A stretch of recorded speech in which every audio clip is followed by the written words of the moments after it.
Okay, let's address the meerkat in the room. I am wearing a bandana, and I'm not just doing it because I got back from karate class. I'm doing it because I'm talking about what to eat at a 4th of July barbecue this summer.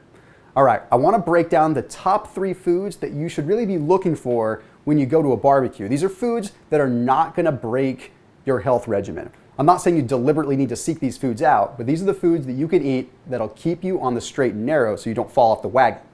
All right, first one I want to talk about is some grilled asparagus. No barbecue is truly complete without having some grilled asparagus, and the benefits of grilled asparagus come down to something known as asparagine. What asparagine is a powerful, powerful diuretic. And a lot of people might say, why do we want a diuretic? That doesn't make a lot of sense. Well, in addition to flushing out excess water, inflammation, and edema that can make you look better for a pool party, there's also some additional benefits too. Okay, when we look at asparagine and we look at a diuretic, we have a positive benefit of flushing metabolic waste. Whenever you're dieting, whenever you're consuming less food, and whenever you're burning fat and going through that oxidation, you have metabolic waste that compiles in your liver and compiles in your bloodstream and your kidneys. So if you can flush out the extra minerals and flush out the extra toxins, it's that much easier to get back on the train to feeling your best. Okay, then when it comes down to asparagus, there's also some other components that we want to look at. The next component of grilled asparagus that's powerful is something known as racemophorin. And what racemophorin is a powerful anti-inflammatory component. It does some pretty interesting things. It acts on what is known as the cyclooxygenase enzyme 1, COX1. Have you ever taken an aspirin before or an ibuprofen? Well, that works on the same cyclooxygenase enzyme 1. What that is something that reduces inflammation directly within the muscle and directly within the intestinal tract to start making it so you can recover better. Well, the benefit of getting that COX1 enzyme inhibition from asparagus rather than an NSAID like an aspirin or an ibuprofen, you're not going to get the stomach bleeding, but you're still going to get the recovery so that you can feel a heck of a lot better. And then there's another component of asparagus that's really cool too. And that's the fact that it has 114% of your daily value of vitamin K. Now I really sound like an all-American nerd talking about that. Vitamin K, though, does a lot of things. It helps calcium go to the right place in the body. Otherwise, calcium is floating through your bloodstream, calcifying arteries, and triggering anxiety and triggering a lot of stress. Yes, calcium is excitatory and it causes that. So vitamin K is required for vitamin D to dictate where the calcium actually goes, leaving more room for magnesium to do its job so that you can feel your best. Okay, let's move on to the next food, and that is getting in enough saturated fat.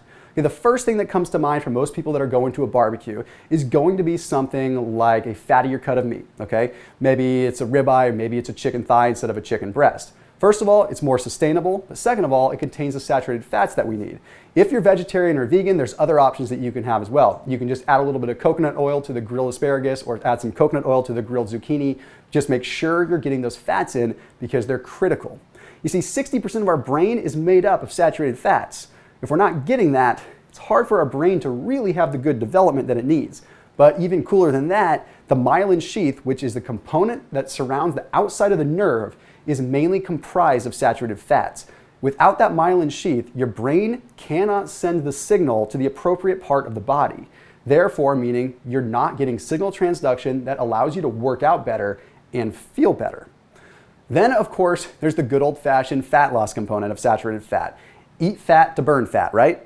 It's like your body is a lawnmower. The more fat that you eat, you're priming the pump on the lawnmower, encouraging the body to utilize fats as a source of fuel, which therefore, when you are in a caloric deficit, your body is more prone to use the fat from your body as a source of fuel than to turn to glucose, allowing that fat to just stay on the body.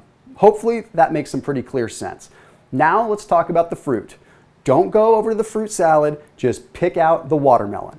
Why? Because watermelon is about the easiest food that you can get in without blowing your low carbohydrate diet. Simply because when you have a bowl of watermelon, you're really only having like 10 grams of net carbs. There's only 6 grams of net carbs in a half a cup of watermelon. So a regular sized bowl, maybe 10 to 12 at the most. Barely enough to even blow a low carb diet. And to add insult to injury and make things better, it's 92% water, so you're getting some hydration effect and flushing out the excess minerals you don't need anyway. Then, of course, we've got lycopene, which is the red pigment phytochemical that's in watermelon. Huge benefits there too. What lycopene is going to do is it's helping the blood flow. It's going to help make it so that your body is able to circulate things better. In fact, there was even a study that looked at this. It looked at those that consumed lycopene, older men over the age of 45. Well, those that consumed lycopene had a 55% lower chance of having a stroke. Why is this relevant right now? Because no matter what your age is, first of all, it's important to be cognizant of that. But second of all, it indicates that you're going to have more blood flow and more cardiovascular health, which means better workouts, which means better nutrient delivery, which means a better physique and a better life all around. Okay, then we need to look at something called citrulline. And this is the truly epic part of watermelon. Citrulline not only reduces muscle soreness, but citrulline converts into something known as arginine. Arginine, you've probably even taken as a supplement before because it helps blood flow, it helps that muscle pump, it helps you get more nutrients, helps you get a better workout. That's all fine and dandy, but the real benefit comes from the conversion process itself. When citrulline converts into arginine, it does something epic. It inhibits the production of something called tissue non-specific alkaline phosphatase, also known as TNAP. What TNAP does is normally encourages fat accumulation. When we have this arginine conversion, it slows down that process, making it so that it's harder for your body to store body fat. Then, making matters even better, that arginine has a strong effect on gene expression, making it so that your genetic code actually doesn't want to store as much fat. That's pretty darn cool, just coming from watermelon in and of itself. So there you have it. When you're dragged to that party, when you're getting done at the parade and you're exhausted and the last thing you want to do is be around a big group of people, at least you have your watermelon to look forward to, and at least you know that you can sport your HYLETE gear like this headband and be on your path to be not only an epic HYLETE Nation person, but you can also be in the best possible shape.